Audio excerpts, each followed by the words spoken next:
예, 이번 블레싱데이 표어가 뭡니까?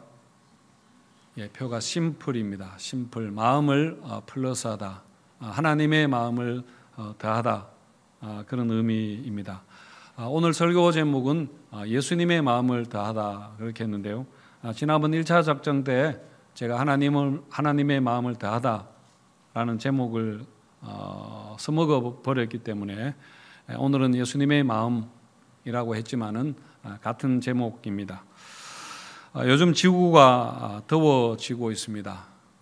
자동차와 공장에서 나오는 이산화탄소가 지구 온난화를 가져오기 때문인 것 같습니다. 원래 지구의 온도보다 이 온도가 2도씨가 높아지게 되면은 지구에 큰 재앙이 온다고 그렇게 합니다. 이미 산업 발전이 있기 이전에 보다 1.2도 가량, 평균 1.2도 가량 이미 높아져 있는데, 그래서 1.5도 이상 올라가지 않아야 한다 그렇게 하고 1.5도 이하로 유지하기 위해서 지금 많이 애를 쓰고 있습니다. 지구 온도가 여러분 2도씨만 올라가도 이렇게 큰 변화가 이 지구에 생기게 되는데, 우리 신앙의 온도를 조금만 올린다면은 우리 교회와 삶에 큰 변화가 일어날 것 같습니다. 지금 우리 마음이 신앙의 열정이 많이 식고 있습니다. 그래서 여러분 후반기에 우리가 이 블레싱 데이를 통해서 또 임직식과 여러 가지 교회 사역을 통해서 이 마음의 온도를 좀 신앙의 온도를 올려서 영적인 열기를 우리가 좀 내었으면 하는 그런 바람입니다.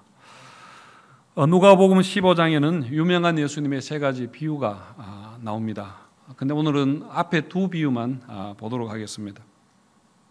오늘 비유들은 모두 예수님의 질문으로 시작을 합니다. 4절에 보시면은 너희 중에 어떤 사람이 양 100마리가 있는데 그 중에 하나를 잃으면 99마리를 들에 두고 그 잃은 것을 찾아내기까지 찾아다니지 아니하느냐 하겠느냐 그렇게 했고요. 8절에서는 어떤 여자가 10드라크마가 있는데 하나를 잃으면 등불을 켜고 집을 쓸며 찾아내기까지 부지런히 찾지 아니하겠느냐 그렇게 하시면서 예수님은 그렇게 하는 게 당연하다 하시면서 그렇게 대답을 기대하시는 것 같은데, 우리는 얼른 그렇다라고 예스라고 대답이 나오지 않습니다.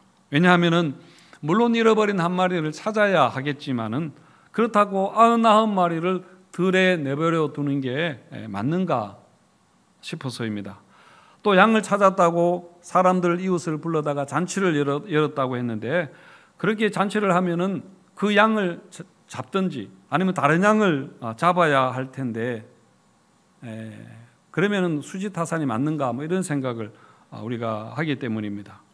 물론 비유이기 때문에 그런 것까지 생각할 필요가 없겠습니다만은 어쨌든 예수님은 99을 들에 내버려 두더라도 71마리를 찾아야 한다, 찾아야 하는 게 당연하다라고 그렇게 강조하시는데, 우리는 그게 수지타산이 맞는가 라고 생각을 하는 걸 보면은 예수님과 우리의 생각이 많이 다르다 싶습니다.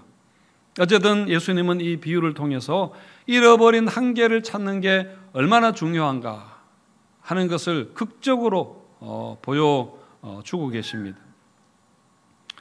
여기서 잃어버린 것이 의미하는 것은 약하고 소외당하는 자들입니다. 오늘 15장의 말씀은 사실 14장에서부터 시작되었다 볼 수 있습니다. 14장에서 예수님이 어느 바리새인의 집에 초대되어 가셨습니다. 14장 12절과 13절에 보시면은 또 자기를 청한 자에게 이르시되 내가 점심이나 저녁이나 베풀거든 벗이나 형제나 친척이나 부한 이웃을 청하지 말라. 두렵건대 그 사람들이 너를 도로 청하여 내게 갚음이 될까 하노라. 잔치를 베풀거든 차라리 가난한 자들과 몸 불편한 자들과 저는 자들과 맹인들을 청하라 그렇게 했습니다.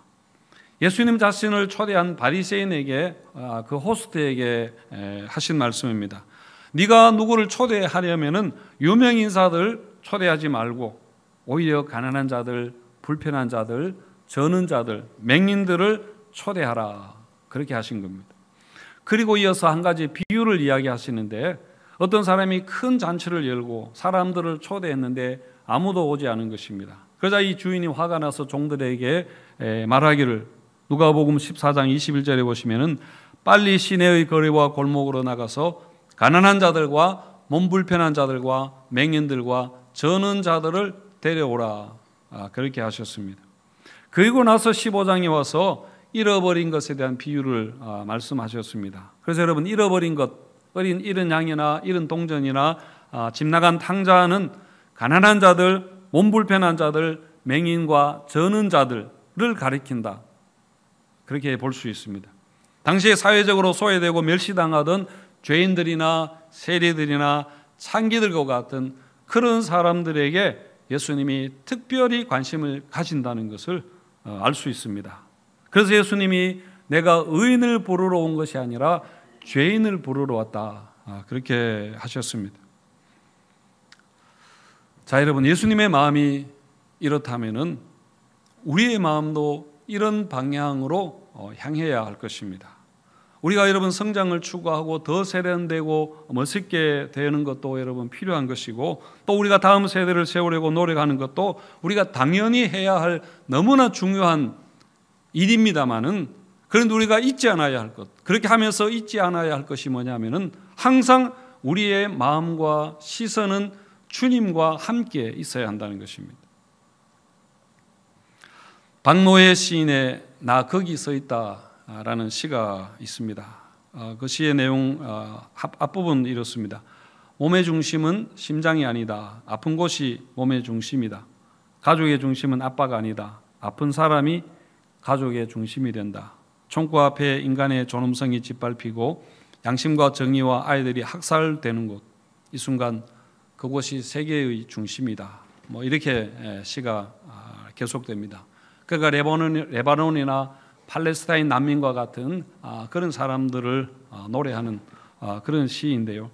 이런 아픔이 있는 사람들 곁에 내가 거기 그들과 함께 있겠다. 그런 내용입니다. 자, 여러분, 그렇다면 교회는 어디에 서 있어야 하겠습니까? 교회는 어디에 있어야 되겠습니까? 교회의 중심은 여러분 무엇이겠습니까?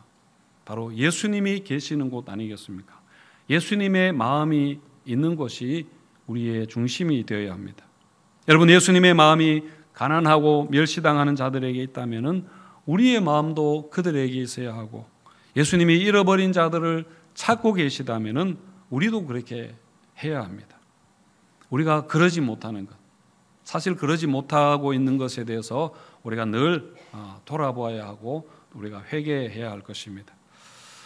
제가 옛날에 청년부 때인데요, 그 청년부 수련회 하는데 특강 강사로 당시에 IVF의 간사로 사역하던 그 최복순 간사라는 분이 와서 그렇게 특강을 한 적이 있었습니다.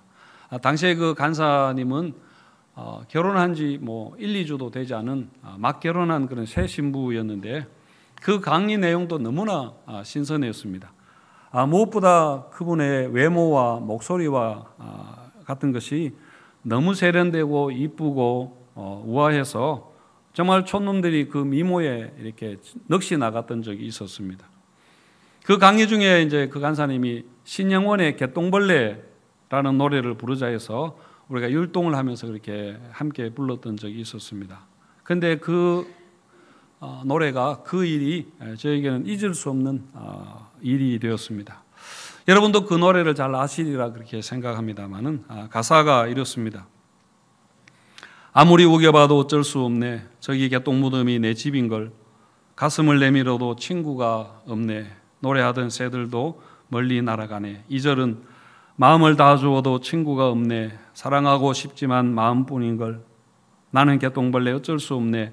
손을 잡고 싶지만 모두 떠나가네. 가지 마라 가지 마라 가지 말아라. 나를 위해 한 번만 손을 잡아 주렴. 아 외로운 밤 쓰라린 가슴 안고 오늘 밤도 그렇게 울다 잠이 든다. 제가 싱겁게 읽었습니다마는 마음이 굉장히 아련해지는 그런 노래입니다. 그 후로 저도 이 노래 굉장히 좋아하게 되고, 노래만 좋아한 것이 아니라 우리 주변에 이런 개똥벌레와 같은 사람들이 얼마나 많이 있는가, 하는 것을 알게 되었습니다. 그리고 그들을 향해서 눈을 가지게 된 것 같습니다. 지난 수요일 저녁 예배 시간에 우리 김성주 목사님이 걸레가 되자라는 그런 설교를 했는데, 우리가 낮은 마음을, 정말 걸레와 같은 낮은 마음을 가지자, 그런 말씀이었습니다. 여러분, 마찬가지로 우리가 이런 개똥벌레와 같은 자들의 친구가 될 수 있는 그런 낮은 마음이, 가난한 마음이 우리에게 여러분 있어야 하겠습니다. 이런 양 한 마리, 이런 동전 한 개가 바로 개똥벌레와 같은 자들입니다. 당시에 가난한 자들, 몸 불편한 자들, 맹인들이나 저는 자들이 여러분 이런 자들이었지만은, 오늘날에는 또 다른 모습으로 이루어진 개똥벌레들이 우리 주변에 사실 너무나 여러분 많이 있을 것입니다. 드러나지 않아서 그렇지 정말 많이 숨어 있습니다. 여전히 가난하고 몸이 아프고 억울한 일을 당한 사람들 많이 있습니다만은, 근데 밖으로는 멀쩡해도 속으로 여러분 말 못할 사정으로 고통하는 그런 가정들, 그런 사람들이 여러분 많이 있습니다. 마음이 불안하고 우울증에 시달리고 또 여러 가지 삶의 문제 때문에 정말 하루하루를 힘겨워 살아가는 그런 사람들입니다. 우리나라가 세계 자살률 1위라고 그렇게 하는데, 여러분 오죽하면 사람이 죽겠습니까? 오죽하면 자기 인생을 그렇게 스스로 포기하겠습니까? 이래진 양이 들판에서 얼마나 불안하고 얼마나 겁나고 또 배고프고 춥고 외롭고 그렇게 했을 텐데요. 그래서 빨리 찾아져야 하는 것입니다. 우리가 빨리 그들을 찾아야 합니다. 그래서 예수님이 잔치를 열려면은, 뭔가를 하려면은 이런 자들을 초청하고 잔치를 하라, 이런 자들에게 마음을 가지라, 그렇게 하셨습니다. 물론 이런 자들 초청해서 잔치를 베푼다고 당장 나한테 돌아오는 것은 아무것도 없을 겁니다.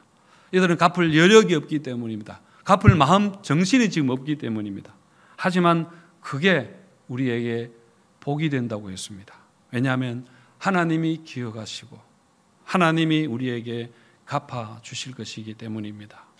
여러분, 이 약속을 믿으시고 잃어버린 자를 품는 그런 복된 마음이 있으시기를 축원드립니다. 그리고 잃어버린 한계를 찾아야 하는 것은 여러분 우리를 위해서도 너무나 중요합니다. 4절에 보시면은 어떤 사람이 양 100마리가 있는데 그 중에 하나를 잃으면, 8절에서는 어떤 여자가 10드라크마가 있는데 하나를 잃으면, 그렇게 했습니다. 여러분 100개와 10개에서 한 개를 잃어버렸다 했습니다. 100이라는 숫자와 10이라는 숫자가 의미하는 것은 완전함입니다. 100과 10은 완전수입니다. 그런데 그 중에 한 개가 빠졌다는 것은 불완전하게 되었다, 전체가 불완전하게 되었다, 그런 의미입니다. 따라서 여러분 100과 10에서 한 개를 잃어버리게 되니까 그 공동체가 불완전하게 된 것입니다. 잃어버린 한 개를 찾아야, 돌아와야 채워져야 하는 것입니다. 예를 들어서 자녀가 7명인 가정이 있는데 그 중에 하나가 집을 나가고 들어오지 않습니다. 행방불명이 되었습니다. 그렇게 되면 그 가정은 잃은 자식이 돌아오기까지 불완전한 가정이 됩니다. 아주 불행한 그런 가정이 되겠죠.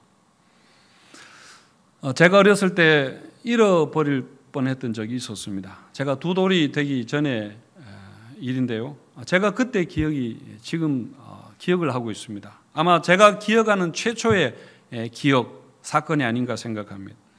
어머니가 저를 데리고 대구의 작은 집에 왔다가 집으로 청송으로 가는 길이었습니다. 대구 동부정류장에서 이제 청송 가는 버스를 타야 하는데, 어머니가 저를 데리고, 또 당시에 뱃속에는 제 바로 밑에 동생이 들어 있었습니다. 만삭의 몸으로, 또 머리에는 그 짐을 잔뜩 이고, 그렇게 청송 가는 버스를 그렇게 어느 것인지 찾고 있었습니다. 그렇게 어머니가 버스를 찾는 동안에 저는 어머니 뒤에 있었는데 어떤 아저씨가 저를 안고 가버린 것입니다. 어머니가 버스를 찾다가 아차 싶었는지 뒤를 돌아보니까 제가 없었던 거죠. 그래서 그 다음부터는 보따리를 버려두고 저를 찾으러 다녔습니다. 그런데 우연히 안동 가는 버스 위에 그렇게 올라가 보았답니다. 그 버스가 막 떠나려고 지금 움직이고 있는데 거기 올라가니까 제가 거기에 있었던 거죠. 그래서 그 나쁜 아저씨한테 어머니가 뭐라고 했지 않겠습니까? 그러니까 아이가 밖에서 너무 추워 보여서 차에 태웠다고 그렇게 했다는데요. 요즘도 저희 어머니가 가장 싫어하는 이야기입니다. 그 이야기 하시면 감정이 굉장히 이렇게 격해지시는데, 저는 자라면서 그 이야기를 많이 들었습니다만은 별 거기에 대한 감정은 없습니다. 별 생각은 없는데, 사실 여러분 생각해 보면은 만약 그때 제가 잃어버려졌다면은, 그때 어머니가 저를 찾지 못했다면은, 안동 가는 버스에 무작정 올라가 보지 않았다면은, 그리고 모든 일이 몇 초만 늦게 늦었더라면은 저의 운명은 완전히 바뀌었을 것입니다. 그리고 어머니의 인생도 아이를 잃어버렸기 때문에 완전히 달라졌을 겁니다. 그리고 저의 가정의 모습도 지금과는 분명히 다르게 전개되지 않았을까 생각합니다. 여러분, 이처럼 하나를 잃어버렸다는 것은 전체에게 다 문제가 생긴다는 그런 말입니다. 그래서 그 잃어버린 하나를 찾기까지 나머지도 모두 다 불완전하게 되는 것입니다. 그리고 여러분, 잃어버린 양 한 마리와 동전 한 개는 스스로 도망간 것이 아니라 주인이 잃어버렸습니다. 탕자 비유에서는 그 탕자가 스스로 집을 나갔지만은 양이나 동전은 자기가 집 나간 것이 아니라, 도망간 것이 아니라 주인이 잃어버렸습니다. 그래서 여러분, 찾아야 할 책임이 주인에게 있다는 이야기입니다. 그 탕자 아버지 같은 경우는 탕자가 집 나가고 찾아다니지 않았습니다. 그냥 돌아오기를 기다렸습니다. 그러나 목자나 여인은 찾아 나갔습니다. 찾아다녔습니다. 잃었던 걸 찾는 걸 회개라 그렇게 한다면은, 이 경우에 회개는 주인이 해야 합니다. 잃어버린 자가 회개해야 하고, 그걸 찾아야 할 책임이 있는 자가 여러분 회개해야 하는 것입니다. 그래서 여러분, 교회는 항상 불완전한 만족이 있는 곳입니다. 무슨 말인가 하면은, 우리가 이렇게 모여서 하나님을 예배하고 은혜 받고 찬양하는 거 여러분 기쁜 일입니다. 우리가 성도의 교제를 나누고 사랑하고 서로 돕는 거 그렇게 한다면은 여러분 너무 좋은 일 아닙니까? 그래서 우리의 믿음이 자라가고 교회가 부흥하고 사역이 점점 확장되고 하면은, 그게 정말 그렇게 할 수 있다면은 감사한 일입니다. 여러분, 정말 그렇게 되어서 너무너무 좋더라도 우리의 기쁨은 불완전한 기쁨입니다. 왜냐하면 우리에게는 잃어버린 자들이 있기 때문입니다. 교회 다니다가 낙심한 사람들 많이 있습니다. 여러분, 보이지 않아서 우리 마음에서 잃어버린 자들, 우리 마음에서 기억이 없어진 자들이 여러분 많이 있습니다. 그래서 우리가 아무리 좋아도, 우리가 아무리 잘해서 우리가 좋아도 우리가 마냥 좋아할 수만은 없다는 말입니다. 요한복음 5장에서 예수님이 안식일에 병자를 고치니까 사람들이 안식일을 범했다고 그렇게 항의를 했습니다. 그래서 예수님 하신 말씀이 요한복음 5장 17절에 보시면은, 내 아버지께서 이제까지 일하시니 나도 일한다, 그렇게 했는데요. 여기서 하나님이 하시는 그 일, 그것이 바로 여러분 잃어버린 자를 찾는 일입니다.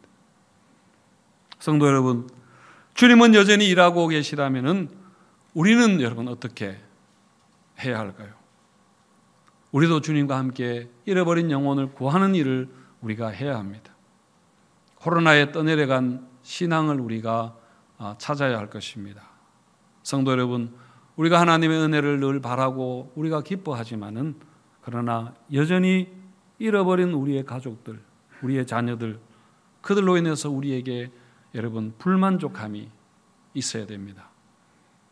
그래서 주님과 함께 이 일에, 이 잃어버린 것을 찾는 일에 우리의 책임을 다하는 우리 모두가 되시기를 축원드립니다. 그래서 여러분, 교회는 항상 잔치가 열려야 되죠. 무슨 잔치인가 하면은 찾아서 환영하는 잔치입니다. 오늘 본문을 좀 더 넓은 문맥 안에서 보면은 14장에서 16장까지가 전체적으로 다 잔치와 환영이라는 주제로 묶여 있습니다. 14장에서도 예수님은 가난하고 소외된 자들, 병든 자들, 맹인과 저는 자들 초청하여 잔치를 하라 그렇게 하셨는데, 15장에 나오는 세 가지 비유가 모두 잃어버린 것을 찾은 후에 잔치하는 거로 비유가 마치고 있습니다. 5절과 6절에 보시면은, 또 찾아낸 즉 즐거워 어깨에 메고 집에 와서 그 벗과 이웃을 불러 모으고 말하되 나와 함께 즐기자, 잔치하자, 그런 의미죠. 나의 잃은 양을 찾아내어 노라 하리라. 9절에서도 또 찾아낸 즉 벗과 이웃을 불러 모으고 말하되 나와 함께 즐기자, 이런 드라크마를 찾아내어노라 하리라, 그렇게 했습니다. 여러분, 이렇게 교회가 이런 것을 찾아야 할 책임이 있다면은 교회는 항상 잔치하는 교회가 되어야 합니다. 한 아이를 키우는데 온 마을이 필요하다는 그 아프리카 속담처럼 여러분, 새 가족이 오면은 온 교회가 우리가 정말로 환영하고 그들에게 관심을 사실은 가져야 됩니다. 그래서 그 새 가족들이 온전하게 되어서 봉사의 일을 할 수 있을 때까지 여러분, 온 교회가 관심을 가지고 그들에게 우리의 마음을 여러분 더해야 한다는 것입니다. 그게 먼저 믿은 우리의 책임입니다. 새 가족을 양육하는 것이 우리의 책임입니다. 이처럼 선교적 교회는 환영하는 교회입니다. 교회 사역들 결국 무엇을 위해서 여러분 사역합니까? 무엇을 위해서 우리가 여러분 다른 사역들을 벌였나요? 그것을 생각할 때에 우리가 초청하고 환영하는 일을 소홀히 한다면은, 그것을 우리가 생각하지 못한다면은 그것은 주객이, 사역의 주객이 바뀌는 것입니다. Welcoming the Stranger, 낯선 자를 환대하라라는 그 책이 있는데요. 그 책에서 그 책을 쓴 사람이 오늘날의 교회가 너무 친밀감의 교회가 공동체가 되었다, 그렇게 비판을 하고 있습니다. 친밀함의 공동체가 무슨 말인가 하면은 기존 교인들끼리 너무 친밀해서 전혀 의도하지는 않았겠지만 너무 오랫동안 서로 이렇게 공동체를 이루었기 때문에 너무 친밀했습니다. 너무 친밀해져 있습니다. 그래서 새로 오는 사람들을 소홀히 하게 되고, 일부러 소홀히 하는 것은 아니지만 어떻게 그렇게 된다는 이야기입니다. 그래서 신앙을 찾아 교회 오는 사람들이 교회 와서 결국은 오래 지나지 못해서 떠나가 버리는 것입니다. 교회에 적응을 못한다는 이야기입니다. 그것이 바로 오늘날 교회가 쇠퇴하는 가장 중요한 이유라. 우리가 다른 이유로 여러 가지 찾고 생각하지만 사실은 우리 자신들에게 여러분 있었던 것입니다. 그러면서 우리는 또 다음 세대를 회복해야 된다, 그렇게 이야기하는데요. 우리 자신을 여러분 돌아보아야 합니다. 물론 우리끼리 잘 지내야 됩니다. 우리끼리 정말 즐겁게 그렇게 지내야 됩니다. 그러나 여러분, 우리가 이런 자를 찾아야 할 우리의 책임을 잊어버리거나, 우리가 뉴 멤버들, 새 가족들을 우리가 별로 마음을 주지 않거나 소홀히 하거나, 그리고 여러분 사회적인 약자들에 대해서 우리가 관심을 가지지 않는다면 그것은 예수님의 마음을 안다고 할 수 없습니다. 성도 여러분, 우리 항상 이런 주님의 마음을 가지고 우리가 초청하고, 그리고 그들을 환영하고, 그리고 잔치하는 선교 사명적 공동체 되기를 주님의 이름으로 축원드립니다.